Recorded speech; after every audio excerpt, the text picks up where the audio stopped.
ಹೀಗೆ ಅರ್ಜುನನು ಕೌರವ ಸೈನ್ಯವನ್ನು ಜಯಿಸಿ ಪ್ರಸಿದ್ಧನಾಗಿ ಎಲ್ಲರೂ ಹೊಗಳುತ್ತಿರಲು ಅರಮನೆಗೆ ಬಂದು ರಥದಿಂದ ಇಳಿದು ತಮ್ಮ ಅಣ್ಣನ ಪಾದಗಳಿಗೆ ಎರಗಿ ಆತನ ಮತ್ತು ಭೀಮನ ಆಶೀರ್ವಾದವನ್ನು ಪಡೆದು ಪ್ರೀತಿಯಿಂದ ತನಗೆ ಎರಗಿದ ಯಮಳರನ್ನು ತೆಗೆದಪ್ಪಿ ಅವರನ್ನು ಹರಸಿದನು.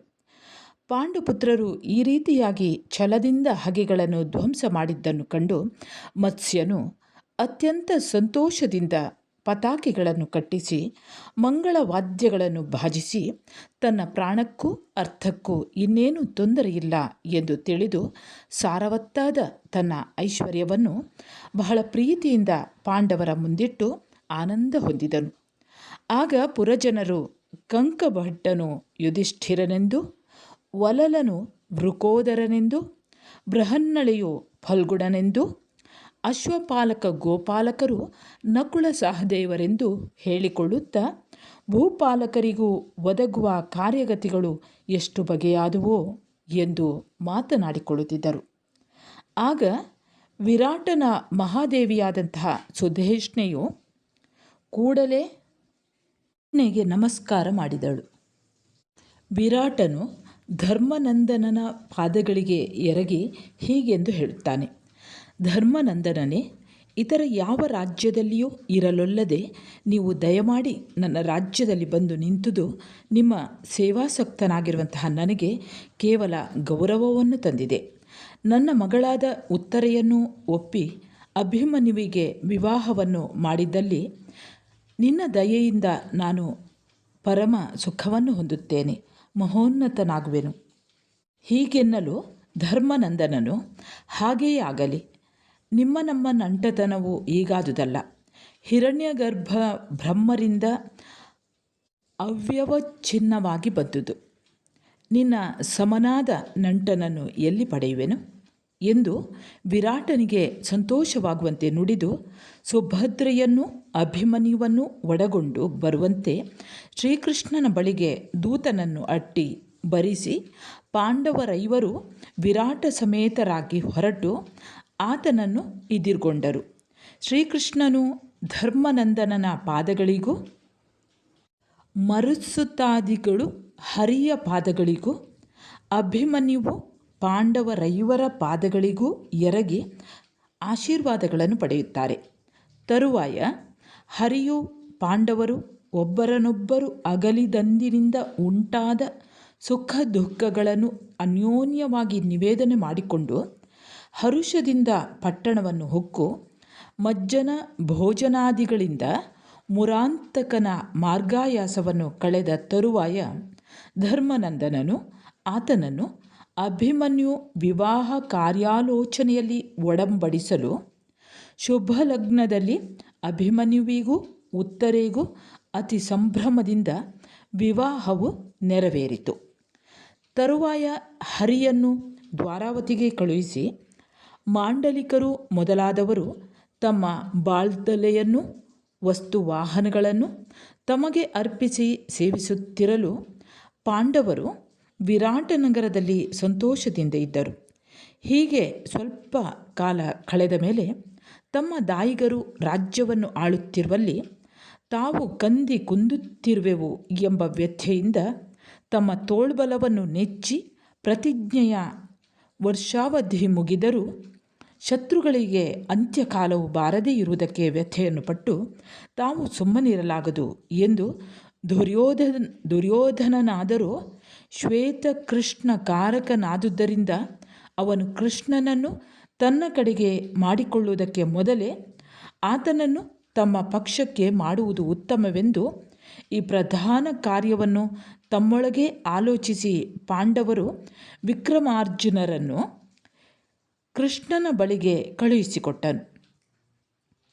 ಈ ಅರ್ಜುನನು ಮನೋವೇಗದಿಂದ ದ್ವಾರಾವತಿಯನ್ನು ಸೇರಿ ರಾಜಮಂದಿರವನ್ನು ಹೊಕ್ಕು ಮಲಗಿ ನಿದ್ದೆ ಹೋಗುತ್ತಿದ್ದ ಹರಿಯನ್ನು ಎಬ್ಬಿಸಲೊಲ್ಲದೆ ಆತನ ಕಾಲ ಕಡೆಯಲ್ಲಿ ಶಬ್ದ ಮಾಡದೆ ಕುಳಿತಿದ್ದನು. ದುರ್ಯೋಧನನು ಆಗಲೇ ಬಂದು ಹರಿಯ ತಲೆಯ ಕಡೆಯಲ್ಲಿ ಕುಳಿತಿದ್ದನು. ಸ್ವಲ್ಪ ಹೊತ್ತಿನಲ್ಲೇ ಅನಂತನು ನಿದ್ದೆಯಿಂದ ಎಚ್ಚೆತ್ತು ತನ್ನ ಪಾದಗಳನ್ನು ಒತ್ತುತ್ತಿದ್ದ ವಿಜಯನನ್ನು ಮೊದಲು ನೋಡಿ ಬಳಿಕ ಕುರುನೃಪನನ್ನು ಕಂಡು ತನಗೆ ನಮಸ್ಕಾರ ಮಾಡಿದ ಇಬ್ಬರನ್ನು ಹರಸಿ ಅವರು ಬಂದ ಕಾರ್ಯವನ್ನು ಮನೆಯ ಕಡೆಯ ವಿಚಾರವನ್ನು ಕೇಳಲು ಇಬ್ಬರೂ ತಮ್ಮನ್ನು ಕೈಕೊಂಡು ಗೆಲ್ಲಿಸಬೇಕು ಎಂದು ಹೇಳುವುದಕ್ಕೆ ಬಂದೆವು ಎಂದರು. ಅದನ್ನು ಕೇಳಿ ಹರಿಯು, ನನಗೆ ನೀವಿಬ್ಬರೂ ಮನ್ನಣೆಗೆ ಒಂದೇ ಸಮನಾದವರು. ವಿಜಯನನ್ನು ನಾನು ಮೊದಲು ನೋಡಿದುದರಿಂದ ನಾನು ಆತನ ಕಡೆಗೆ ಹೋಗುವೆನು. ಪನ್ನಗಕೇತನನೇ, ನಿನಗೆ ನನ್ನ ಚತುರ್ಬಲವನ್ನು ಕೊಡುವೆನು ಎಂದು ಹೇಳಿ ತನಗೆ ಸಮಾನ ಬಲ್ಲನಾದ ತನ್ನ ತಮ್ಮ ಕೃತವರ್ಮನನ್ನು ತನ್ನ ಒಡನಾಡಿಗಳಾದ 96,000 ಗೋಪಕುಮಾರರೊಡನೆ ಕಳುಹಿಸಿ ವಿಕ್ರಮಾರ್ಜುನನು ತಾನು ವಿರಾಟಪುರಕ್ಕೆ ಬಂದರು. ಅಲ್ಲಿ ಪಾಂಡವರು ಶ್ರೀಕೃಷ್ಣನು ಮಂತ್ರಾಲೋಚನೆಯನ್ನು ಮಾಡುವಲ್ಲಿ ಧರ್ಮನಂದನನು ಶ್ರೀಕೃಷ್ಣನ ಮಹಿಮೆಯನ್ನು ಕೊಂಡಾಡಿ ತಮ್ಮ ಏಳಿಗೆಗೆ ಆತನೇ ಕಾರಣ ಎಂದು ಒಗ್ಗಡಿಸಿ ಸುಯೋಧನನು ಕಾದದೇ ಭೂಮಿಯನ್ನು ಕೊಡೆನೆಂದು ಸೋದರರೆಂದು ಇದುವರೆಗೂ ತಡೆದಿದ್ದೆನೆಂದು ಹೀಗೆಯೇ ಇದ್ದಲ್ಲಿ ಪುರುಳಿಲ್ಲದವನೆಂದು ಲೋಕವೆಲ್ಲವೂ ತನ್ನನ್ನು ನಿಂದಿಸುವುದೆಂದು ಆದ್ದರಿಂದ ತಮ್ಮ ತೇಜವು ಕೆಡುವುದೆಂದು ಹೇಳಿ ಮುಂದಣ ಕಾರ್ಯ ಏನು ಎಂದು ಆಲೋಚಿಸಿ ತಿಳಿಸುವಂತೆ ಹರಿಯನ್ನು ಬೇಡಿದನು. ಅದಕ್ಕೆ ಆತನು ಸಾಮೋಪಾಯವನ್ನು ಮೊದಲು ಪ್ರಯೋಗಿಸದೆ ದಂಡೋಪಾಯವನ್ನು ಮುಂದಿಟ್ಟು ಹೊರಡುವುದು ನೀತಿಜ್ಞರ ಮಾರ್ಗವಲ್ಲವೆಂದು ಈಗ ರಾಜ್ಯವನ್ನು ಬೇಡಿ ಕೌರವರಲ್ಲಿಗೆ ದೂತನನ್ನು ಕಳುಹಿಸಿ ಆತನು ಮದದಿಂದ ಕೊಡದೆ ಹೋದರೆ ತರುವಾಯ ಯುದ್ಧಕ್ಕೆ ನಿಂತಲ್ಲಿ ಲೋಕವು ಮೆಚ್ಚುವುದೆಂದು ಹೇಳಲು ಭೀಮಸೇನನು ಇದನ್ನು ಕೇಳಿ ಕಿಡಿಕಿಡಿಯಾಗಿ ಇಂತೆಂದನು. ಅಜನೇ, ನೀನು ಹೇಳಿದ ಅಭಿಪ್ರಾಯಕ್ಕೆ ಪ್ರತಿ ಹೇಳುವುದು ನನಗೆ ಸರಿಯಲ್ಲ. ಆದರೂ ದುರ್ಯೋಧನನು ಹಿಂದೆ ಮಾಡಿದ ಅಕೃತ್ಯಗಳು ನನ್ನನ್ನು ನಿನಗೆ ಪ್ರತಿ ಹೇಳುವಂತೆ ಮಾಡುವವು. ಅವನು ನಮಗೆ ಕೊಟ್ಟ ಅನೇಕ ಕಷ್ಟಗಳನ್ನು ಅನುಭವಿಸಿಯೋ ಅವನೊಡನೆ ಸಂಧಿಗೆ ಯತ್ನಿಸುವುದೇ? ಇಂತಹ ಸಂಧಿಯನ್ನು ಕೌರವರೊಡನೆ ನೀವು ಮಾಡಿದರೂ ಒಂದೇ ದಿನದಲ್ಲಿ ಅದು ಮುರಿದು ಹೋಗದೆ ಒಬ್ಬನ ಕರುಳನ್ನು ತೋಡಿ ಅವನ ನೆತ್ತರನ್ನು ಹೀರಿ ಆನಂದ ಪಡುವೆನೆಂದು ಮತ್ತೊಬ್ಬನ ತೊಡೆಗಳನ್ನು ನನ್ನ ಗದೆಯ ಪೆಟ್ಟಿನಿಂದ ನುಚ್ಚುನೂರಾಗಿ ಮಾಡುವೆನೆಂದು ಲೋಕಕ್ಕೆ ತಿಳಿಯುವಂತೆ ಪ್ರತಿಜ್ಞೆ ಮಾಡಿದ ನನಗೆ ಸಂತೋಷವನ್ನು ಉಂಟು ಮಾಡದೆ ಕೌರವರೊಡನೆ ಸಂಧಿ ಮಾಡಿ ಅವರೊಡನೆ ನನ್ನನ್ನು ಸೇರಿಸುವಿರಾ? ಹೀಗೆಂದು ಹೇಳಿ ಮಸಗಿದ ಮದದಾನಿಯಂತೆ ರೇಗಿದ ವಾಯುಪುತ್ರನನ್ನು ಸಂತೈಸುವುದಕ್ಕಾಗಿ ಅವನ ಪರಾಕ್ರಮವನ್ನು ಹೊಗಳಿ ನಾರಾಯಣನು ಧರ್ಮಪುತ್ರನು ಅವನ ಕೋಪವನ್ನು ಕಳೆದರು.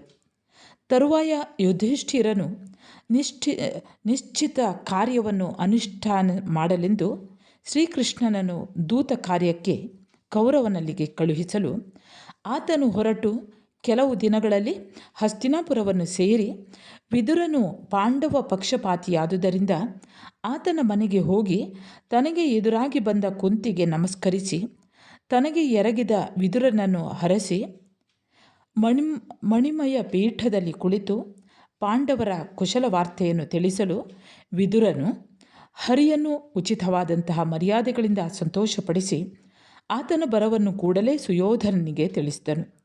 ಇದಕ್ಕೆ ಆತನು ಕಿರುನಗೆ ನಕ್ಕು ನಾಳಿನ ಓಲಗದಲ್ಲಿ ಆತನನ್ನು ಕರೆತಂದು ಕಾಣಿಸು ಎಂದು ಹೇಳಿ ಮರುದಿನ ಸಭಾಮಂಟಪದಲ್ಲಿ ಭೀಷ್ಮ, ದ್ರೋಣ, ಶಲ್ಯ ಪ್ರಮುಖರನ್ನು, ಅನೇಕ ದೇಶದ ಅಧೀಶ್ವರರನ್ನು, ತನ್ನ ರಾಣಿವಾಸದ ಸ್ತ್ರೀಯರನ್ನು, ತನ್ನ 100 ತಮ್ಮಂದಿರನ್ನು, 100 ಮಕ್ಕಳನ್ನು ಉಚಿತ ಸ್ಥಳಗಳಲ್ಲಿ ಕುಳ್ಳಿರಿಸಿ ಯುವರಾಜನಾದ ದುಶ್ಯಾಸನನ್ನು, ತನ್ನ ಪ್ರೀತಿಪಾತ್ರನಾದ ಕರ್ಣನನ್ನು ತನ್ನೆರಡು ಪಕ್ಕಗಳಲ್ಲಿಯೂ ಸೋಂಕುವಂತೆ ಸಿಂಹಾಸನದ ಮೇಲೆ ಕುಳ್ಳಿರಿಸಿಕೊಂಡು ನಾನಾ ಅಲಂಕಾರ ಭೂಷಿತನಾಗಿ ಬಹಳ ವೈಭವದಿಂದ ಒಡ್ಡೋಲಗಗುಟ್ಟಿರುವಲ್ಲಿ ಆ ಸಭೆಯು ಇಂದ್ರಸಭೆಯನ್ನೂ ಕೂಡ ಮೀರಿಸಿದಂತಿತ್ತು.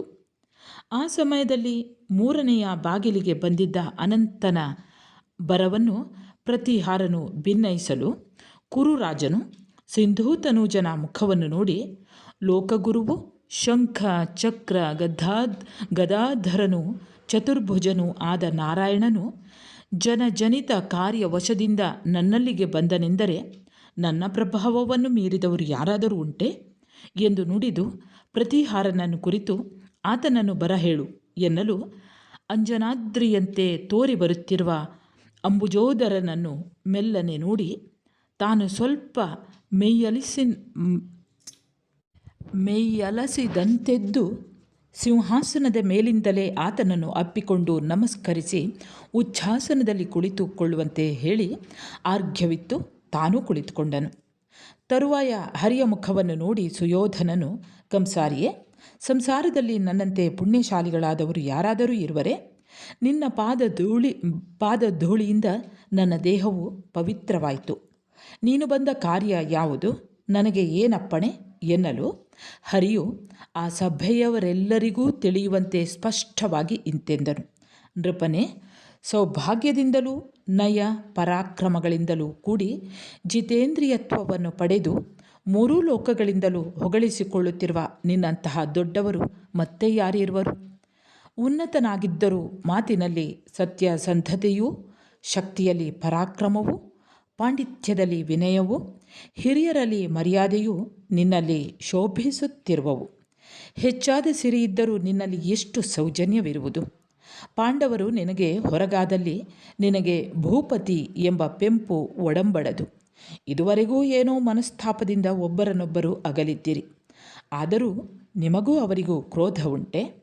ನೀನು ಪಾಂಡವರನ್ನು ಸ್ನೇಹ ಮಾಡಿಕೊಂಡರೆ ಹೆಮ್ಮೆಯಿಂದ ಮೆರೆಯುವ ಶತ್ರುಗಳು, ನಿನ್ನನ್ನು ಪ್ರತಿಭಟಿಸುವ ದೇಶಗಳೂ ಇರುವವೆ. ಪಟ್ಟಕ್ಕೆ ಮೊದಲಿಗರಾಗಿಯೂ ಜಟ್ಟಿಗಳಾಗಿಯೂ ಇರುವ ಪಾಂಡವರು ಮೊದಲು ಆಳುತ್ತಿದ್ದ ನೆಲವನ್ನು ಅವರಿಗೆ ಕೊಡುವೆನೆಂದು ಹೇಳಿ ಕಳುಹಿಸು. ನಿನ್ನ ಒಡ ಹುಟ್ಟಿದವರು ಅಷ್ಟು ಶಕ್ತರಾಗಿರುವಾಗ ನಿನಗೆ ಯಾವುದು ಅಸಾಧ್ಯ? ಅವರು ನಮಗೆ ಮೊದಲ ನೆಲವನ್ನು ಕೊಡು ಎನ್ನರು. ನಾವು ದಾಯಿಗರು ಎನ್ನರು. ಹೀಗಲ್ಲ ಹಾಗಲ್ಲ ಎನ್ನರು. ಕರುಣಿಸಿ ದಯೆಯಿಂದ ನೀನು ಕೊಟ್ಟುದನ್ನೇ ಸಾಕು ಎನ್ನುವರು. ನೀನು ಹೇಳಿದಂತೆ ಕೇಳುವರು. ಇದುವರೆಗೂ ಘೋರಾಟವಿಯಲ್ಲಿ ವಾಸ ಮಾಡಿದ ಖೇದವು ನೀನು ಕರುಣೆ ತೋರದಿದ್ದಲ್ಲಿ ಅವರಿಗೆ ಆರದು. ಛಲಗಾರರಾದ ಇತರರ ಮಾತನ್ನು ನೀನು ಕೇಳಬೇಡ. ನಿನಗೆ ಪಾಂಡವರಾಗುವಂತೆ ಇತರರು ಆಗುವರೆ? ಅವರಿಗೆ ಯಾವ ಇತರ ಸಹಾಯವೂ ಇಲ್ಲವೆಂದು ನಂಬಿ ನೀನು ನೆಲವನ್ನು ಕೊಡುವವರೆಗೂ ಜನವಾರ್ತೆ ತಪ್ಪದು. ಕಂಚಿ, ವಾರಣಾಸಿ, ಕಾಕಂದಿ, ಕುರುಸ್ಥಳ, ಮೃಗಸ್ಥಳ ಎಂಬ 5 ಹಳ್ಳಿಗಳನ್ನು ಅವರಿಗೆ ಕೊಡು. ಇದನ್ನು ಕೇಳಿ ಸುಯೋಧನನು ಅತ್ಯಂತ ಕ್ರೋಧಾವಿಷ್ಟನಾಗಿ ಶೌರ್ಯ ಮದದ ಆಡಂಬರಗಳಿಂದ ಸಿಡಿದು ಬಿದ್ದು ಇಂತೆಂದನು. ಬಾಲ್ಯದಲ್ಲಿ ದನ ಕಾಯ್ದ ಚಿತ್ತವೃತ್ತಿಯು ನಿನ್ನಲ್ಲಿ ಇನ್ನೂ ಹೋಗದೆ ನೆಲೆಸಿರುವಂತಿದೆ. ಅತಿಶಯವಾದ ವೈಷ್ಣವ ಮೋಹವು ನಿನ್ನ ಮೈಯಲ್ಲಿ ಮಿತಿಮೀರಿರಬೇಕು. ಆ ಜಡಧಿ ಸಂಬಂಧದಿಂದ ಬಂದ ಜಡ ಬುದ್ಧಿಯು ನಿನ್ನ ಬುದ್ಧಿಯನ್ನು ತೊಲಗಿಸಿರಬೇಕು. ಇಲ್ಲದಿದ್ದರೆ ನೀನು ಇಷ್ಟು ಟಕ್ಕು ಮಾತನ್ನು ಆಡುತ್ತಿದ್ದೆಯಾ? ತೊಲಗಿ ಹೋದ ಹಗೆಗಳನ್ನು ಸಂಪೂರ್ಣವಾಗಿ ತೊಲಗಿ ಹೋಗಲು ಬಿಡದೆ ಅವರನ್ನು ಉನ್ನತ ಸ್ಥಿತಿಯಲ್ಲಿ ನಿಲ್ಲಿಸಲು ಬಗೆದೆಯಲ್ಲವೇ? ನೀನು ಹೇಳಿದ ಧರ್ಮ ಶ್ರವಣವು ನನಗೆ ಸಂಶಯವನ್ನು ಉಂಟು ಮಾಡದಿರುವುದೇ? ಅವರಿಗೆ ಭಾಗವನ್ನು ಕೊಡೆಂದು ಆಸೆಪಟ್ಟು ಕೇಳಿಕೊಳ್ಳುವುದು ನೀನು ಕಲಿತ ವಿದ್ಯೆ. ಯಾವಾಗಲೂ ಬೇಡುವುದು ನಿನ್ನ ಸ್ವಭಾವ. ಈಗ ನೋಡು, ಭೂಮಿಯೆಲ್ಲವೂ ನನ್ನೊಬ್ಬನ ವಶದಲ್ಲಿಯೇ ಇರುವುದು, ಭಾಗವಾಗಲಾರದು. ಮೊದಲಲ್ಲಿಯೇ ಸರಿ ಹೋಗದೆ ಕೆಟ್ಟು ಹೋದವರನ್ನು ನಾನು ಈಗ ಮರಳಿ ಎತ್ತಿ ನಿಲ್ಲಿಸುವಷ್ಟು ಹೆಡ್ಡನೆ. ಗೋವಳಿಗನಾಗಿದ್ದು ಜಯಾಕಾಂಕ್ಷಿಯಿಂದ ಕೂಡಿ ಮತ್ಸ್ಯನ ಆಳಾಗಿ ವಾರಿಜನಾಭ, ಹರಿ ಎಂಬ ದೊಡ್ಡ ಹೆಸರುಗಳನ್ನು ಹೊತ್ತಿರುವ ನೀನು ಮಂತ್ರಿಯಾಗಿರುವಲ್ಲಿ ಜಯೋದ್ಯೋಗವನ್ನು ಹೂಡಿ ಸೇನಾ ಸಮೂಹದೊಂದಿಗೆ ರಣದಲ್ಲಿ ಕಾದಿ ಆ ಗಂಡರು ನಮ್ಮನ್ನು ಅಂಜಿಸಿ ತಮ್ಮ ಭೂಭಾಗವನ್ನು ಸರಿಯಾಗಿ ಪಡೆಯದೇ ಇರುವರೆ? ಸುಳ್ಳು ಸಾಮವನ್ನು ಹೇಳಿ ಕೂಡಲೇ ಭೇದವನ್ನು ಉಂಟುಮಾಡಿ ಛಿದ್ರಿಸಲು ಒಳಹೊಕ್ಕು ಉಗ್ರ ವಿರೋಧಿಗಳಾದ ನೀವು ಎಲ್ಲ ಕಡೆಯಲ್ಲಿಯೂ ವಂಚಿಸಿ ಹೊರಗಡೆಗೆ ಮಾತ್ರ ಸರಿಯಾದವರು ಎನ್ನುವಂತೆ ತೋರಿ ಒಳಗೊಳಗೆ ಕೇಡನ್ನು ಉಂಟು ಮಾಡದಿರುವಿರಾ? ನಾವೆಲ್ಲರೂ ಒಂದೇ ಗರಡಿಯಲ್ಲಿ ಕಲಿತವರು. ನಮ್ಮನ್ನು ತಾವು ಹೆಚ್ಚು ಬಳಲಿಸಬೇಡಿ, ಬಂದ ದಾರಿ ಹಿಡಿದು ಬಿಜ ಮಾಡಿರಿ. ಹೀಗೆನ್ನಲು ಮುರಾಂತಕನು ಅತ್ಯಂತ ಕೋಪಗೊಂಡು ದುರ್ಯೋಧನನಿಗೆ ಇಂತೆಂದನು. ಸೀತೆಯ ದೆಸೆಯಿಂದ ರಾವಣನು ನಾಶ ಹೊಂದಿದಂತೆ ಭೂಮಿಯ ದೆಸೆಯಿಂದ ನೀನು ನಾಶ ಹೊಂದಲು ಪ್ರಯತ್ನ ಮಾಡುತ್ತಿರುವೆ. ಪಾಂಡವರೊಡನೆ ಸೆಣಸಿ ಬದುಕಲು ಯಾರಿಂದ ಸಾಧ್ಯವು? ಅವರು ಆಗ್ರಹಗೊಂಡು ನಿನ್ನ ಮೇಲೆ ಬಿದ್ದರೆ ನೀನು ಕೊನೆಗಾಣುವುದರಲ್ಲಿ ಸಂಶಯವೇನು? ಅವರಿಗೆ ನೆಲವನ್ನು ಒಪ್ಪಿಸಿ ಬಾಳುವೆನೆಂಬ ಮನಸ್ಸು ಹುಟ್ಟದೆ ಗರ್ವದಿಂದ ಕಾದುವೆನೆಂಬ ಮನಸ್ಸು ಹುಟ್ಟಿರುವುದು ನಿನ್ನ ಸಾವಿಗೆಂದೇ ಇರಬೇಕು. ಪಾಂಡವರೈವರಲ್ಲಿ ಪ್ರತಿಯೊಬ್ಬನೂ ಪರಾಕ್ರಮಶಾಲಿ. ಅವರಲ್ಲಿ ಅರ್ಜುನನು ಅತ್ಯಂತ ಪರಾಕ್ರಮಿ. ಆತನು ರಾಜಸೂಯ ಯಾಗದ ಸಂದರ್ಭದಲ್ಲಿ ದಿಗ್ವಿಜಯ ಮಾಡಿ ವಿಭೀಷಣನನ್ನು ಒಂದೇ ದಿವ್ಯಾಸ್ತ್ರದಿಂದ ಹೊಡೆದು ಕಪ್ಪವನ್ನು ಪಡೆಯಲಿಲ್ಲವೇ? 100 ಯೋಜನದಗಲ ಅಸಾಧ್ಯವಾದ ಖಾಂಡವ ವನವನ್ನು ಅಗ್ನಿಗೆ ಉಣಿಸಲಿಲ್ಲವೇ? ಯಮನನ್ನು ಗೆದ್ದು ಬ್ರಾಹ್ಮಣನ ಮಗುವಿನ ಹೋದ ಜೀವವನ್ನು ತರಲಿಲ್ಲವೇ? ಇಂದ್ರಕೀಲ ನಗರದಲ್ಲಿ ತಪಸ್ಸು ಮಾಡುತ್ತಿದ್ದಾಗ ಇಂದ್ರನ ಆಜ್ಞೆಯಿಂದ ಆತನೇ ತಪಸ್ಸನ್ನು ಭಂಗ ಮಾಡುವುದಕ್ಕಾಗಿ ಬಂದ ಅಪ್ಸರ ಸ್ತ್ರೀಯರ ಬೆಡಗಿಗೆ ಲಕ್ಷ್ಯಗೊಡದೆ ತನ್ನ ಶೌಚವನ್ನು ಪ್ರಕಟಿಸಲಿಲ್ಲವೇ? ದಾನವಾಧಿಪನಾದ ಮೂಕ ದಾನವ ಸೂಕರನನ್ನು ಒಂದೇ ಬಾಣದಿಂದ ಕೊಂದು ತ್ರಿನೇತ್ರನೊಡನೆ ಕಾದಿ ಪಾಶುಪತಾಸ್ತ್ರವನ್ನು ಪಡೆಯಲಿಲ್ಲವೇ? ಇಂದ್ರಲೋಕಕ್ಕೆ ಹೋಗಿ ದೇವೇಂದ್ರನ ಹಗೆಗಳಾದ ನಿವಾತ ಕವಚ ಕಾಳಕೇಯ ಪೌಳೋಮ ತಳ ತಾಳುಕರೆಂಬ ದೈತ್ಯರನ್ನು ನಿರ್ಮೂಲ ಮಾಡಿ ದೇವೇಂದ್ರನೊಡನೆ ಅರ್ಧಾಸನವನ್ನು ಏರಿದ ಮಹಿಮೆಯನ್ನು ಪಡೆಯಲಿಲ್ಲವೇ? ಚಾಳುಕ್ಯ ಕುಲತಿಲಕನಪ್ಪ ವಿಜಯಾದಿತ್ಯನ ಮೇಲೆ ಗೋವಿಂದರಾಜನು ಮುಳಿದಿರಲು ಲಕ್ಷ್ಯ ಮಾಡದೆ ಅವನನ್ನು ಗೆದ್ದು ಚಾಳುಕ್ಯನನ್ನು ಕಾಯಲಿಲ್ಲವೇ? ಸಕಲ ಚಕ್ರವರ್ತಿಯಾದ ಗೊಜ್ಜಿಗನ ಅನುಜ್ಞೆಯ ಮೇರೆ ದಂಡೆತ್ತಿ ಬಂದ ಮಹಾಸಾಮಂತರನ್ನು ಇರಿದು ಓಡಿಸಲಿಲ್ಲವೇ? ಅತಿವರ್ತಿಯಾಗಿ ಮೆರೆಯುತ್ತಿದ್ದ ಚಕ್ರವರ್ತಿಯನ್ನು ತುಳಿದು ತನ್ನನ್ನು ನಂಬಿ ಬಂದ ಮುದ್ದೆಗ ದೇವನಿಗೆ ಸಕಲ ಸಾಮ್ರಾಜ್ಯವನ್ನು ಉಂಟು ಮಾಡಿ ನಿಲ್ಲಿಸಲಿಲ್ಲವೇ? ಚತುರಂಗ ಬಲದೊಡನೆ ಬಹಳ ಆಟೋಪದಿಂದ ನೆಲವದಿರುವಂತೆ ಬಂದು ತಾಗಿದ ಕಕ್ಕಲನ ತಮ್ಮನಾದ ಬಪ್ಪುವನೆಂಬ ಪರಾಕ್ರಮಿಯನ್ನು ಒಂದೇ ಮದಗಜದಿಂದ ಓಡಿಸಿ ತನ್ನ ಅದಟನ್ನು ಮೆರೆಯಲಿಲ್ಲವೇ?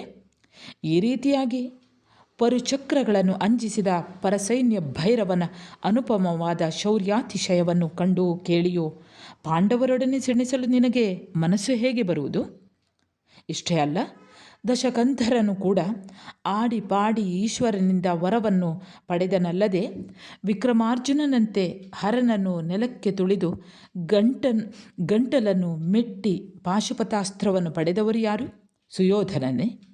ಶೌರ್ಯಾತಿಶಯದಿಂದ ಬೀಗುತ್ತಿರುವ ನಿನ್ನ ಪ್ರಿಯ ಸ್ನೇಹಿತನು ಮಿಕ ನೋಡುತ್ತಿರುವಲ್ಲಿಯೋ, ನಿನ್ನ ರಾಣಿವಾಸದವರೆಲ್ಲರೂ ಭಯದಿಂದ ಮಾತುಗೆಟ್ಟಿರುವಲ್ಲಿಯೋ, ನಿನ್ನನ್ನು ಕೋಡಗಗಟ್ಟು ಕಟ್ಟಿ ಚಿತ್ರಾಂಗನು ಹೊತ್ತುಕೊಂಡು ಹೋದ ಸಂದರ್ಭದಲ್ಲಿ ನಿನ್ನನ್ನು ಅವನ ಪಾಲು ಮಾಡದೆ ಪರಾಕ್ರಮದಿಂದ ಕಾದಿ ಹಿಂದಕ್ಕೆ ತಂದ ವೀರನಾದ ಅರಿಗನೊಡನೆ ನೀನು ಮಲೆತು ಕಾದುವುದು ಯಾವ ಸಂಪ್ರದಾಯವು? ಗಂಧರ್ವರು ನಿನ್ನನ್ನು ಹೊತ್ತುಕೊಂಡು ಹೋದಾಗ ಗಾಂಗೇಯ ದ್ರೋಣ ಅಶ್ವತ್ಥಾಮ ಕರ್ಣ ಕೃಪ ಮೊದಲಾದ ಮಹಾವೀರರು ಸಕಲ ಕುರುಬಲವೂ ಚಿತ್ರದ ಬೊಂಬೆಗಳಂತಿರುವಲ್ಲಿ ನಿನ್ನನ್ನು ಬಿಡಿಸಿಕೊಂಡು ತಂದವನು ಪಾರ್ಥನಲ್ಲವೇ? ಹೀಗಿದ್ದೂ ಗಾಂಡೀವಿಯನ್ನು ಅಲಕ್ಷ್ಯದಿಂದ ನೋಡುವೆಯಾ? ನೀವೆಲ್ಲರೂ ರಣೋತ್ಸಾಹದಿಂದ ಹೊರಟು ನಿನ್ನೆ ನಡೆದ ಗೋಗ್ರಹಣದಲ್ಲಿ ಏನಾದಿರಿ? ಆ ಪರಾಭವವನ್ನು ನೀವು ಮರೆತಿದ್ದರೂ ನಾಳೆ ಅರ್ಜುನನ ಮಹಾಗಾಂಡೀವದ ನಿರ್ಘೋಷವನ್ನು ಕೇಳದೇ ಇರುವಿರಾ? ಅರ್ಜುನನ ಮುಂದೆ ನೀವೂ ನಿಮ್ಮ ಸೈನ್ಯವೂ ನಿಂತು ಬದುಕಲಾದೀತೆ? ಹೀಗೆಂದು ಕೋಪದಿಂದ ಗರ್ಜಿಸಿ ನುಡಿದ ಹರಿಯ ಮಾತಿಗೆ ಸುಯೋಧನನು ಮುಳಿದು ಕಣ್ಗಾಣದೆ, ಏಳು ಹೊರಡು, ದೂತನು ಹೆಡ್ಡನಾದರೂ ಅವನ ಮಾತಿಗೆ ಕೋಪಿಸಿಕೊಳ್ಳಲಾಗದು. ನೀನು ಅಹಂಕಾರದಿಂದ ಕೂಡಿದವನಾಗಿ ಈ ತೊತ್ತಿನ ಮಗ ವಿದುರನ ಮನೆಯ ಕೂಳು ಈ ರೀತಿಯಾಗಿ ಆಡಿಸಿದುದರಿಂದ ಆಡಿದೆ ಎನ್ನಲು ವಿದುರನು ಅತಿ ಕುಪಿತ ಮನನಾಗಿ, ಎಲೈ ಸುಯೋಧನನೇ, ಭೀಮಸೇನನು ರೋಷಾತಿಶಯದಿಂದ ನಿನ್ನ ತೊಡೆಗಳನ್ನು ಮುರಿಯುವ ಸಂದರ್ಭದಲ್ಲಿ ಅವನನ್ನು ತಡೆಯಬೇಕು ಎಂದಿದ್ದೆನು, ಇನ್ನೂ ಅದನ್ನು ತಡೆಯೇನು ಎಂದು ಹೇಳಿ ತನ್ನ ಬಿಲ್ಲನ್ನು ಮುರಿದು ಹಾಕಿದನು. ಇದನ್ನು ಕಂಡು ಸುಯೋಧನನು ತನ್ನ ಬಲದೋಳು ಮುರಿದಂತಾಗಿ ನಾಚಿ ತನ್ನ ಕತ್ತಿಯನ್ನು ಕಿತ್ತು ಒದರಿ ಮನಖೇದದಿಂದ ದೇವಕೀ ನಂದನನ ಮೇಲೆ ಬೀಳಲು ನಂಜಿನ ಮೇಲೆ ಬೀಳುವ ನೊಣದಂತೆ ಉರುಳಿ ಬಿದ್ದನು. ಆಗ ಶ್ರೀಕೃಷ್ಣನು ತನ್ನ ರೌದ್ರತರವಾದ ವಿಶ್ವರೂಪವನ್ನು ತೋರಿಸಲು ಅಲ್ಲಿದ್ದವರೆಲ್ಲರೂ ಮೋಹಗೊಂಡರು. ಧೃತರಾಷ್ಟ್ರನು ಬಂದು ಮುಕುಂದನನ್ನು ಅನೇಕ ಸ್ತುತಿ ಶತಸಹಸ್ರಗಳಿಂದ ಸ್ತುತಿಸಲು ಆತನಿಗೆ ವರದನಾಗಿ ದಿವ್ಯ ದೃಷ್ಟಿಯನ್ನು ದಯಗೈದು ಮೊದಲಿನಂತೆ ಮನುಷ್ಯ ದೇಹವನ್ನು ಹೊಂದಿ ಗುರುಪುತ್ರನ ಕೈಯನ್ನು ಹಿಡಿದು ಅರಮನೆಯಿಂದ ಹೊರಟು ಕಪಟ ಪ್ರಪಂಚದಿಂದ ಆತನನ್ನು ತನ್ನ ಪಕ್ಷವಾಗಿ ಮಾಡಿಕೊಂಡು ಬೀಡಿಗೆ ಬಂದು ಕುಂತಿಯೊಡನೆ ಏಕಾಂತದಲ್ಲಿ ಇಂತೆಂದನು. ದ್ರೋಣ, ಕೃಪ, ಶಲ್ಯ, ಭೀಷ್ಮರು ನಮ್ಮ ಪಕ್ಷವಾಗಿರುವರು. ಈಗ ಅಶ್ವತ್ಥಾಮನು ನಮ್ಮಲ್ಲಿ ಹೊಂದಿದವನಾದನು.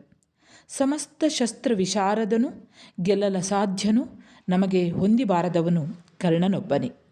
ಆತನ ಪರಾಕ್ರಮವೂ ತ್ಯಾಗವೂ ಲೋಕದಲ್ಲಿ ಎಲ್ಲ ಅಸಮಾನವಾದುದು.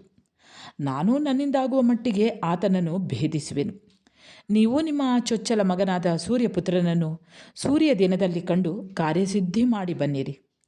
ಹೀಗೆಂದು ಹೇಳಿ ಕುಂತಿಯ ಅಪ್ಪಣೆಯನ್ನು ಪಡೆದು ಹರಿಯು ರಥವನ್ನೇರಿ ಕರ್ಣನ ಮನೆಯ ಮುಂದಕ್ಕೆ ಬಂದು ಆತನನ್ನು ಅಪ್ಪಿಕೊಂಡು, ತನ್ನನ್ನು ಸ್ವಲ್ಪ ದೂರ ಕಳುಹಿಸಿ ಬರುವೆ ಬಾ ಎಂದು ತನ್ನ ರಥವನ್ನು ಏರಿಕೊಂಡು ಹೋಗಿ ಮುಂದೊಂದೆಡೆಯಲ್ಲಿ ನಿಂತು ಇಂತೆಂದನು. ಕರ್ಣನೇ, ಭೇದಿಸಲು ನಾನು ಹೀಗೆ ನುಡಿದನೆಂದು ಹೇಳದಿರು. ಕೇಳು, ನಿನಗೆ ಜನ್ಮವಿತ್ತವಳು ಕುಂತಿ, ನಿನ್ನ ತಂದೆಯು ಸೂರ್ಯನು, ಪಾಂಡವರು ನಿನ್ನ ಸೋದರರು, ನಾನು ನಿನಗೆ ಮೈದುನನು. ಹೆಚ್ಚು ಹೇಳುವುದೇನು?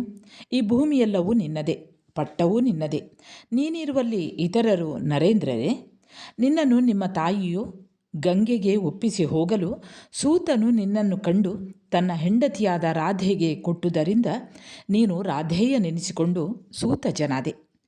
ನಿನ್ನ ಉತ್ಪತ್ತಿಯು ಹೀಗೆಂದು ನಾನು, ಸಹದೇವನು, ಸುಯೋಧನನು, ಸೂರ್ಯರು, ನಿನ್ನ ತಾಯಿ ಕುಂತಿಯೂ ಅಲ್ಲದೆ ಮತ್ತೆ ಯಾರೂ ಅರಿಯರು.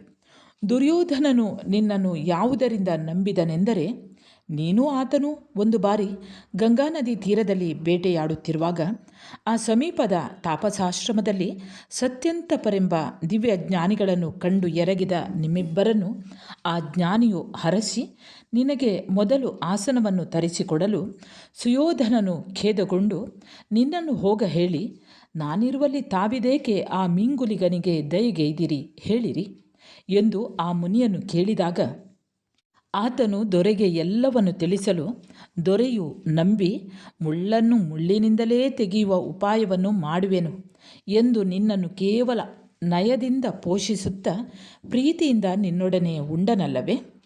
ಹೀಗೆಂದು ಹರಿಯು ಹೇಳಲು ಕರ್ಣನಿಗೆ ರೋಮಾಂಚನವಾಗಿ ಕಣ್ಣೀರು ಸುರಿಯಲು ಆರಂಭಿಸಿ ಆತನು, ತಾವು ನನಗೆ ಮೊದಲೇ ಇದನ್ನೇಕೆ ಹೇಳಿದಿರೋ? ಸುಯೋಧನನು ನನಗೆ ಅತ್ಯಂತ ಪ್ರೀತಿಯಿಂದ ಮಾಡಿದ ಉಪಕಾರವನ್ನು ನಿರಾಕರಿಸಿ ನಂಟತನದ ನೆವದಿಂದ ಪಾಂಡವರಲ್ಲಿ ಸೇರಿಕೊಂಡರೆ ನನಗೆ ಅಪಕೀರ್ತಿ ಉಂಟಾಗಿ ನೀವು ಹೇಸುವುದಿಲ್ಲವೇ?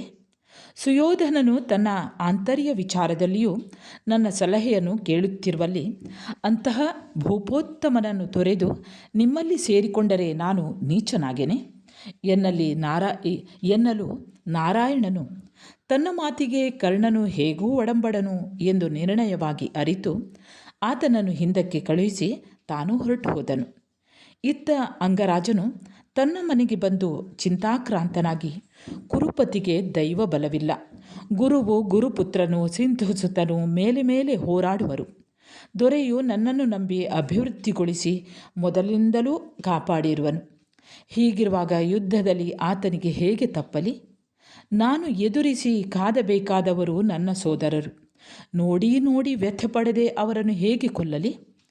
ಮಲೆತ ವೈರಿ ಭೂಪರ ಬಲದ ಒಡ್ಡನ್ನು ಲೆಕ್ಕಕ್ಕೆ ತರಿದು ನಾಶಗೊಳಿಸಿ ಯುದ್ಧರಂಗದಲ್ಲಿ ನನ್ನ ದೇಹವನ್ನು ನೀಗುವೆನು ಎಂದು ಮುಂದೆ ನಡೆಯ ಹೋಗುವ ಕಾರ್ಯವನ್ನು ತನ್ನೊಳಗೆ ತಾನೇ ಆಲೋಚಿಸಿ ಒಂದು ಸೂರ್ಯವಾರದ ದಿನ ಸ್ನಾನ ಮಾಡುವುದಕ್ಕಾಗಿ ಸೂರ್ಯಪುತ್ರನಾದ ಕರ್ಣನು ಮಂದಾಕಿನಿಗೆ ಹೋಗಿ ಮಿಂದು ಸೂರ್ಯನಿಗೆ ಪ್ರದಕ್ಷಿಣೆ ಮಾಡುತ್ತಿರುವಲ್ಲಿ ತನ್ನ ಮುಂದೆ ನಿಂತಿದ್ದ ಕುಂತಿಯನ್ನು ಬಹುಂಕನೆ ಕಂಡು ತನ್ನ ಮನದಲ್ಲಿ ಹುಟ್ಟಿದ ಅತಿಶಯವಾದ ಪ್ರೀತಿಯಿಂದ ಆಕೆಗೆ ಸಾಷ್ಟಾಂಗವನ್ನು ಎರಗಿ ಪೊಡಮಟ್ಟನು.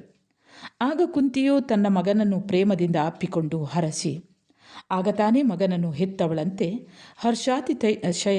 ಹರ್ಷಾತಿಶಯದಿಂದ ರೋಮಾಂಚಿತಳಾದಳು. ಆಗ ಗಂಗಾದೇವಿಯು ದಿವ್ಯ ಮೂರ್ತಿತ್ವವನ್ನು ತಾಳಿ ಬಂದು ತನಗೆ ಕುಂತಿಯು ಒಪ್ಪಿಸಿದ್ದ ಮಗನನ್ನು ಆಕೆಗೆ ಮರಳಿ ಒಪ್ಪಿಸಿ ಹೊರಟು ಹೋದಳು. ತರುವಾಯ ತನ್ನ ಬಿಂಬದಿಂದ ಹೊರಟು ಬಂದು ಮುಂದೆ ನಿಂತ ಸೂರ್ಯನಿಗೆ ಕರ್ಣನು ನಮಸ್ಕಾರ ಮಾಡಲು ಸೂರ್ಯನು ತನ್ನ ಮಗನನ್ನು ಪ್ರೀತಿಯಿಂದ ಹರಸಿ ಮನಮರುಗಿ ಇಂತೆಂದನು. ಮರುಳು ಮಗನೇ, ನನ್ನನ್ನು ಲೆಕ್ಕಿಸದೆ ಇಂದ್ರನಿಗೆ ನಿನ್ನ ಕವಚವನ್ನು ಕೊಟ್ಟೆ. ಅದು ಹೋಗಲಿ. ಈಗ ನಿನ್ನ ತಾಯಿಯಾದ ಕುಂತಿಯು ಹರಿಯ ಪ್ರೇರಣೆಯಿಂದ ತನ್ನ ಇತರ ಮಕ್ಕಳನ್ನು ಕಾಯುವುದಕ್ಕಾಗಿ ಬಂದಿರುವಳು. ಅವಳು ಎಷ್ಟು ಪ್ರೀತಿಯನ್ನು ತೋರಿಸಿದರೂ ಪುರಿಗಣೆಯನ್ನು ಕೊಡಬೇಡ. ಹೀಗೆಂದು ಸೂರ್ಯನು ಹೊರಟು ಹೋಗಲು ಕರ್ಣನು ತಾಯಿಗೆ ಕೈಮುಗಿದು, ತಾಯೇ, ನನ್ನ ಪುಣ್ಯವು ಮೂರ್ಧೀಭವಿಸಿ ಬಂದಂತೆ ತಾವು ಬಂದಿರುವ ವಿಚಾರವೇನು? ನನ್ನನ್ನು ಮಗನೆಂದು ಹೇಳಿದ ನಿಮ್ಮ ಕರುಣಾಬಲದಿಂದ ನನ್ನ ಮೈಯಲ್ಲಿ ಛಲವು, ತ್ಯಾಗವು, ಶೌರ್ಯವು, ಪರಾಕ್ರಮವು, ಕುಲವು ಈಗ ನೆಲೆಸಿದವು. ಈ ದೇಹವು, ಪ್ರಾಣವು ತಾಯಿ ತಂದೆಗಳವು. ಹೀಗಿರುವಲ್ಲಿ ಅವರಿಗೆ ತೋಡಾಗುವುದು ಒಂದು ಅತಿಶಯವೇ? ಆದುದರಿಂದ ನೀವು ಅಪ್ಪಣೆ ಕೊಡಬೇಕೆಂದಿರುವ ಅನುಜ್ಞೆಯನ್ನು ಸ್ವಲ್ಪವೂ ಸಂಶಯ ಮಾಡದೆ ಹೇಳಿರಿ ಎನ್ನಲು ಕುಂತಿಯು, ಮಗನೇ, ಆತಂಕ ಪಡದೆ ನೀನು ಕೊಟ್ಟ ಮಾತನ್ನು ನಾನು ಅಂಗೀಕರಿಸಿರುವೆನು. ನಿನ್ನನ್ನು ನಂಬಿ ನಿನ್ನ ಸೋದರರು ನಿನ್ನ ಅಪ್ಪಣೆಯಂತೆ ನಡೆಯುವರು. ನೀನು ರಾಜ್ಯಭಾರ ಮಾಡು. ಅವರು ದುರ್ಯೋಧನನ ಪ್ರೀತಿಗೆ ಪಾತ್ರರಾಗಿ ನಿನ್ನ ಅನುಜ್ಞೆಯಲ್ಲಿರುವುದರಿಂದ ಎರಡೂ ಕಡೆಯಲ್ಲಿಯೂ ಮನಸ್ತಾಪಕ್ಕೆ ಸ್ವಲ್ಪವೂ ಅವಕಾಶವಿರದು. ಇದಕ್ಕೆ ನೀನು ಒಡಂಬಡಬೇಕು ಎನ್ನಲು ಕರ್ಣನು ಇದೆಲ್ಲವನ್ನು ಕೇಳಿ ಮುಗುಳ್ನಗೆನಕ್ಕು, ತಾಯೇ, ಭಯ, ಲೋಭಗಳು ಎಂಬ ಪಾಪಗಳಿಗೆ ಸಿಕ್ಕಿ ಕ್ರಮವಾದ ಮಾರ್ಗವನ್ನು ಬಿಟ್ಟು ಆಳ್ದನು ಮಾಡಿದ ಉಪಕಾರವನ್ನು ಲಕ್ಷಿಸದೆ ಉಪ್ಪಿಟ್ಟವನನ್ನು ತೊರೆದವನ ಬಾಳು ಬಾಳೆ, ಮಾಡಿದ ಪ್ರತಿಜ್ಞೆಯನ್ನು ತಪ್ಪಿ ಪ್ರಖ್ಯಾತಿ ಪಡೆಯುವುದಕ್ಕೆ ಈ ನನ್ನ ಒಡಲು ಕಲ್ಪಾಂತರ ಸ್ಥಾಯಿಯೇ? ನಾನು ಬೆಸ್ತರವನಾಗಿದ್ದರೂ ಸ್ವಲ್ಪವೂ ಸುಗುಣವನ್ನು ಬಿಟ್ಟಿಲ್ಲ. ನಿಮಗೆ ಮಗನಾಗಿರುವಲ್ಲಿ ಹಾಗೆ ಬಿಡುವುದು ಸಾಧ್ಯವಾದೀತೆ? ನನ್ನ ವಿಷಯದಲ್ಲಿ ಇಂತಹ ಹಂಬಲವನ್ನು ಇನ್ನು ಬಿಟ್ಟು ಬಿಡಿರಿ ಎಂದನು. ಇದನ್ನು ಕೇಳಿ ಕುಂತಿಯು ಥಟ್ಟನೆ ಮನಮರುಗಿದವಳಾಗಿ, ಕಂದ, ನೀನು ಹೀಗೆ ಖಂಡಿತವಾಗಿ ತಡೆಯಿಲ್ಲದೆ ಹೇಳುವೆಯಲ್ಲ, ನಾನು ಕೆಟ್ಟೆನು. ಚಂದ್ರವಂಶವು ಇಂದೇ ನಾಶವಾಗಿ ಹೋಗುವುದಲ್ಲವೇ? ನನಗಿನ್ನು ಬಾಳುವ ಆಸೆ ಎಲ್ಲಿಂದ ಬಂದೀತು? ಮಿಕ್ಕ ಮಕ್ಕಳ ಆಸೆಯನ್ನು ನಾನು ಬಿಟ್ಟು ಬಿಟ್ಟೆನು ಎಂದು ಶೋಕಾಗ್ನಿಯಿಂದ ಸುಡುತ್ತಿರಲು ಕರ್ಣನು, ತಾಯೇ, ನಿನ್ನ ಚಿಂತೆಗೆ ಕಾರಣವೇನು ಹೇಳು. ಅರ್ಜುನನು ಎದುರು ಬಿದ್ದರೂ ನಾನು ಪುರಿಗಣೆಯನ್ನು ಹಿಡಿಯೆನು. ಉಳಿದ ನಿನ್ನ ಮಕ್ಕಳು ನನ್ನನ್ನು ಗಾಯಪಡಿಸಿದರೂ ಅವರನ್ನೂ ಕೊಲ್ಲೆನು. ಯಶಸ್ಸನ್ನು ಹಿಡಿದು ರಣದಲ್ಲಿ ನಾನೇ ಅಳಿಯುವೆನು. ಇನ್ನು ನೀವು ಹೊರಡಿರಿ ಎಂದು ಹೇಳಿ ಕುಂತಿಯನ್ನು ಕಳುಹಿಸಿ ರಾಧೆಯನು ಛಲ, ತ್ಯಾಗ, ಕುಲ, ನನ್ನಿ, ಛಲ, ತ್ಯಾಗ, ಕುಲ, ನನ್ನಿ ಈ ಗುಣಗಳಿಗೆ ಆಧಾರಭೂತನಾಗಿ ಯಶಸ್ಸಿನಿಂದ ಇದ್ದನು. ಇತ್ತ ಪುರುಷೋತ್ತಮನು ಹಲವು ಪಯಣಗಳಿಂದ ಬಂದು ವಿರಾಟಪುರದ ಸಮೀಪದಲ್ಲಿಯ ಗಂಗಾ ನದಿ ತೀರದಲ್ಲಿ ಉಪವನದಲ್ಲಿ ಅಗಾಧವಾದ ಸೈನ್ಯದೊಡನೆ ಬೀಡನ್ನು ಬಿಟ್ಟಿದ್ದ ಧರ್ಮಜನನ್ನು ಕಂಡು, ಧರ್ಮಜನೇ, ದುರ್ಯೋಧನನಿಗೆ ನಾನು ಸಾಮವನ್ನು ಹೇಳಿದುದಕ್ಕೆ ಅವನು ಸಿಡಿದು ಬಿದ್ದು ಪರಾಕ್ರಮವನ್ನು ತೋರಿಸಿ ನನ್ನ ಮೇಲೆ ಬೀಳಲು ಅವನ ಪ್ರಾಣಗಳನ್ನು ಎಳೆದುಕೊಳ್ಳುವಂತೆ ನನ್ನ ವಿಶ್ವರೂಪವನ್ನು ತೋರಿದೆನು. ಇನ್ನು ನೀನು ಉತ್ಸಾಹಶಾಲಿಯಾಗಿ ರಣದಲ್ಲಿ ನಿನ್ನ ಶಕ್ತಿಯನ್ನು ತೋರಿಸು ಎನ್ನುವ ಹೊತ್ತಿಗೆ ದುರ್ಯೋಧನನು ಕಳುಹಿಸಿದ ಸಂಜಯನೆಂಬ ದೂತನು ಅಲ್ಲಿಗೆ ಬಂದು ಧರ್ಮಜನನ್ನು ಕಂಡು ಇಂತೆಂದನು, ನೀವು ಕಳುಹಿಸಿದ ಹೆಗ್ಗಡೆಯು ಇಂದ್ರಜಾಲವನ್ನು ತೋರಿ ಬದುಕಿ ಬಂದನು. ಇನ್ನು ದೂತರನ್ನು ಕಳುಹಿಸುವುದನ್ನು ನಿಲ್ಲಿಸಿರಿ. ಕ್ರೋಧದಿಂದ ನಮಗೂ ನಿಮಗೂ ಈಗ ಅಟ್ಟಿಯಾಡುವ ಕೆಲಸವು ಒದಗುವುದು. ಬಲಸಂಪನ್ನರನ್ನು ಹೊಂದಿ ಚತುರಂಗ ಸೈನ್ಯವನ್ನು ಕೂಡಿ ರಣರಂಗವನ್ನು ಸೇರಿ ಪರಾಕ್ರಮವನ್ನು ಪಡೆದು ಮನಸ್ಸನ್ನು ಗಟ್ಟಿ ಮಾಡಿಕೊಳ್ಳಿರಿ. ಕಾದಿದಲ್ಲದೆ ನಾನು ಭೂಮಿಯನ್ನು ಕೊಡೆನು ಎಂದು ತಿಳಿಯಿರಿ. ಹೀಗೆಂದು ಹೇಳಿ ಕುರುಕ್ಷೇತ್ರವನ್ನು ಯುದ್ಧರಂಗವನ್ನಾಗಿ ಗೊತ್ತು ಮಾಡಿ ನಮ್ಮ ಪ್ರಭುವು ನನ್ನನ್ನು ನಿಮ್ಮಲ್ಲಿಗೆ ಕಳುಹಿಸಿರುವನು. ಪರಾಕ್ರಮವನ್ನು ತೋರಿ ಸಾಯಿರಿ, ಬಾಳುವ ಆಸೆಯನ್ನು ತೊರೆಯಿರಿ. ಹೀಗೆ ಸಂಜಯನು ಆಡಿದುದನ್ನು ಕೇಳಿ ವೃಕೋದರನು ಕೋಪದಿಂದ ಸಿಡಿದು ಬಿದ್ದು ಯುದ್ಧರಂಗವನ್ನು ಗೊತ್ತು ಮಾಡಿದುದು ಇಬ್ಬರಿಗೂ ಸರಿಯೇ. ಕೋಪವು ವ್ಯಥೆಯು ವಿಸ್ತಾರವಾಗಿ ಇಬ್ಬರಲ್ಲಿಯೂ ಹರಡಿಕೊಂಡಿರುವುದು ನಿಜ. ಆದರೆ ಭೀಮನ ಹೆಸರನ್ನು ಕೇಳಿದರೆ ಸೈರಿಸಲಾರದ ನಿನ್ನ ಅರಸನು ಕಲಿಯಾಗಿ ನಾಳೆ ನನ್ನ ಘೋರವಾದ ಗದೆಯ ಪೆಟ್ಟನ್ನು ಸೈರಿಸಲಾಪನೆ ಎಂದು ಅರ್ಜುನನು, ಯುದ್ಧ ಮಾಡಬೇಕೆಂದರೆ ಯಾರು ಬೇಡವೆನ್ನುವರು? ಎಲ್ಲವೂ ಯುದ್ಧರಂಗದಲ್ಲಿ ತಿಳಿಯಲಾಗುವುದು ಎಂದು ಯುಧಿಷ್ಠಿರನು, ದುರ್ಯೋಧನನು ಹಾಗೆ ಹೇಳಿ ಕಳಿಸಿರುವಲ್ಲಿ ಇನ್ನು ತಡವೇತಕ್ಕೆ? ಘೋರ ಯುದ್ಧದಲ್ಲಿ ಆತನ ಅಭೀಷ್ಟವನ್ನೇ ಸಲ್ಲಿಸಿ ನೆಲವನ್ನು ಪಡೆಯುವೆನು. ಇನ್ನು ತಡ ಮಾಡಿನು, ಏಳಿರಿ ಎಂದು ದೊರೆಗೆ ತಿಳಿಸಿರಿ ಎಂದು ಹೇಳಿ ಶತ್ರುನಾಶ ಮಾಡುವ ಉದ್ಯೋಗವನ್ನು ಎತ್ತಿಕೊಂಡು ಪ್ರಯಾಣ ಬೇರಿಯನ್ನು ಹೊಯ್ಸಲು ದಿಕ್ಕುಗಳೆಲ್ಲವೂ ನಡುಗಿದವು. 9,000 ಆನೆಗಳು, ಒಂದೊಂದು ಆನೆಗೆ 100 ರಥಗಳು, ಒಂದೊಂದು ರಥಕ್ಕೆ 100 ತುರಗಗಳು, ತುರಗ ಅಂದರೆ ಕುದುರೆ, ಒಂದೊಂದು ತುರಗಕ್ಕೆ 100 ಆಳುಗಳು, ಈ ಮೇರೆ ಇರುವ ಒಂದು ಆಕ್ಷೋಹಿಣಿ ಬಲದೊಡನೆ ವಿರಾಟನು, ಶ್ವೇತ, ಉತ್ತರ, ಶಂಖ ಎಂಬ 3 ಮಕ್ಕಳೊಡನೆಯೂ, ಶತಾನೀಕ, ಶತದ್ಯುಮ್ನ, ಶತಚಂದ್ರ ಮೊದಲಾದ 11 ಮಂದಿ ತಮ್ಮ ತಮ್ಮಂದಿರೊಡನೆಯೂ ಮುಂಭಾಗದಲ್ಲಿ ಹೊರಟನು. ದ್ರುಪದನು ಒಂದಕ್ಷೋಹಿಣಿ ಬಲದಿಂದ ಕೂಡಿ ದೃಷ್ಟದ್ಯುಮ್ನ, ಶಿಖಂಡಿ, ಚೇಕಿತಾನ, ಯುಧಾಮನ್ಯು, ಉತ್ತಮೌಜ, ಪುರುಕುತ್ಸು, ವಿಚಿತ್ರ ಮೊದಲಾದ ತನ್ನ ಮಕ್ಕಳೊಡನೆ ಬಲಪಕ್ಕದಲ್ಲಿಯೂ, ಪುಂಡರೀಕಾಕ್ಷನ ತಮ್ಮ ಸಾತ್ಯಕಿಯು ವೃಷ್ಣಿ-ಕಾಂಭೋಜ ಕುಲತಿಲಕರಾದ ಯಾದವರ ಕುಲದೊಡನೆ ಆಕ್ಷೋಹಿಣಿ ಪತಿ ನಾಯಕನನ್ನಾಗಿ ಭೂಪತಿಯ ಎಡಪಕ್ಕದಲ್ಲಿಯೂ, ಕೇಕಯ ದೇಶಾಧೀಶ್ವರರಾದ ಕೈಕಯರ ಇವರು ಒಂದಾಕ್ಷೋಹಿಣಿ ಬಲದೊಂದಿಗೆ ಹಿಂಭಾಗದಲ್ಲಿಯೂ, ಪಾಂಡ್ಯನು ಶ್ರೀಜಯ ಸೋಮಕರೊಡಗೂಡಿ ಒಂದಕ್ಷೋಹಿಣಿ ಬಲದೊಡನೆ ಸುತ್ತಲೂ ಬಳಸಿ ನಡೆದರು. ಧರಣೀಂದ್ರನ ತಂಗಿ ಕನಕಲತೆಗೂ ವಿಕ್ರಮಾರ್ಜುನನಿಗೂ ಹುಟ್ಟಿದ ಇಳಾವಂತನು ಅನಂತ ನಾಗರಾಜ ಬಲದೊಡನೆಯೂ, ಹಿಡಿಂಬೆಗೂ ಭೀಮನಿಗೂ ಹುಟ್ಟಿದ ಘಟೋತ್ಕಚನು 68 ಕೋಟಿ ರಾಕ್ಷಸ ಬಲದೊಡನೆಯೂ, ಅಂಗದರ್ಪಣನೆಂಬ ಗಂಧರ್ವನು 4 ಕೋಟಿ ಗಂಧರ್ವ ಬಲದೊಡನೆಯೂ, 60,000 ಗಿಳಿಯ ಬಣ್ಣದ ಕುದುರೆಗಳೊಡನೆಯೂ ನಡೆತಂದರು. ಪಂಚಪಾಂಡವರು ಅಭಿಮನ್ಯುವು ಪಕ್ಕಗಳಲ್ಲಿ ಓಲಗಿಸುತ್ತಾ ನಡೆದರು. ಕೊಂತಿಯ ಮಾವನಾದ ಕೊಂತಿಭೋಜನು ಸೋಮಕನಿಂದೊಡಗೂಡಿ ಒಂದಕ್ಷೋಹಿಣಿ ಬಲದೊಡನೆ ತೆರಳಿದನು.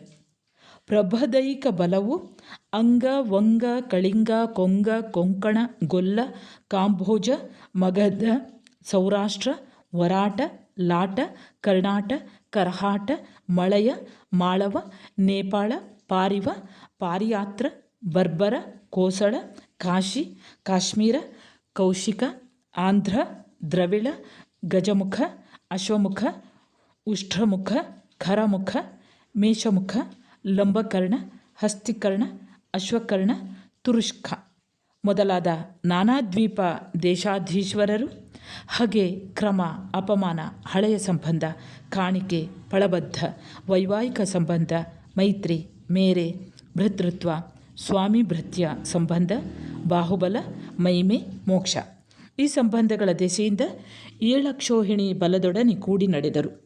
ಯುಧಿಷ್ಠಿರನು ತನ್ನ 4 ತಮ್ಮಂದಿರೊಡನೆ ಮಂಗಳ ವಸ್ತ್ರಾಭರಣಗಳನ್ನು ತೊಟ್ಟು ಮಂಗಳ ಪ್ರಧಾನವಾದ ವಿಜಯ ಗಜವನ್ನೇರಿ ದಕ್ಷಿಣಾವರ್ತವಾದ ಹೋಮಾಗ್ನಿಯನ್ನು ಪ್ರದಕ್ಷಿಣೆ ಮಾಡಿ ಅನೇಕ ಶುಭ ಶಕುನಗಳಿಂದ ಕೂಡಿ ಮಂಗಳ ಪಾಠಕರ ಮಂಗಳ ವೃತ್ತೋಚ್ಚಾರಣೆಗಳು ಶೋಭಿಸುತ್ತಿರುವಲ್ಲಿ ಕುರುಕ್ಷೇತ್ರ ಅಭಿಮುಖನಾದನು. ಭೂಮಿಗೆ ವಿಶೇಷ ಭಾರವಾಗಿ ಕಂಡುಬಂದ ಈತನ ವಿಸ್ತಾರವಾದ ಸೈನ್ಯದಲ್ಲಿ ಚೆನ್ನಗನ್ನಡಿ, ಬೀಸುವ ಕುಂಚ, ಕಾಂಚನದ ಸೀಗುರಿ ಇವುಗಳನ್ನು ಹಿಡಿದ ಸುಂದರಿಯರ ತಂಡವು ಹೊಂಗಳಸದ ದಂತದ ಸಿವಿಗೆಗಳನ್ನೇರಿದ ಅನೇಕ ಮಂದಿ ಭೋಗಿಯರ ಸಮುದಾಯವೂ ಸೇರಿದ್ದಿತು. ನಾಯಕರನೇಕರು ಬಹಳ ಉತ್ಸಾಹದಿಂದ ನಡೆದರು. ಈ ಸೈನ್ಯವು ಸಮಚತುರ್ಶ್ರವವಾದ 48 ಗಾವುದ ಪ್ರಮಾಣವುಳ್ಳ ಕುರುಕ್ಷೇತ್ರಕ್ಕೆ ಬಂದು ಅದರ ಪಶ್ಚಿಮ ದಿಕ್ಕಿನಲ್ಲಿ ಹಿಂದೆ ಪರಶುರಾಮನು ಈ ಲೋಕದಲ್ಲಿಯ ಅರಸು ಮಕ್ಕಳೆಲ್ಲರನ್ನೂ ಹೆಸರಿಲ್ಲದಂತೆ 21 ಬಾರಿ ಕೊಂದು ತಂದೆಯ ಹಗೆಗಾಗಿ ಅಲ್ಲಿ ತನ್ನ ಕೊಡಲಿಯಿಂದ ಹೊಡೆದು ಅವರು ಸೂಸಿದ ನೆತ್ತರ ಧಾರೆಯಿಂದ ತುಂಬಿ ತನ್ನ ನಾಯಿಗೆ ಸ್ನಾನ ಮಾಡಿಸುವುದಕ್ಕೂ ತಾನು ಸ್ನಾನ ಮಾಡಿ ತಂದೆಗೆ ತರ್ಪಣ ಕೊಡುವುದಕ್ಕೂ ಮಾಡಿದ ಶಮಂತ ಪಂಚಕಗಳೆಂಬ 5 ದೊಡ್ಡ ಮಡುಗಳ ಸಮೀಪದಲ್ಲಿ ಬೀಡನ್ನು ಬಿಡಿಸಿದನು. ಅರ್ಜುನನು ಇಂತಹ ವೀರ ಕ್ಷೇತ್ರದಲ್ಲಿ ಭೈರವಾಕಾರವನ್ನು ತಾಳಿ ತನ್ನ ತೋಳ್ಬಲದಿಂದ ವೈರಿ ಸಂಹಾರ ಮಾಡದೇ ಬಿಡೆನು ಎಂದು ಉತ್ಸಾಹವನ್ನು ತಾಳಿದನು.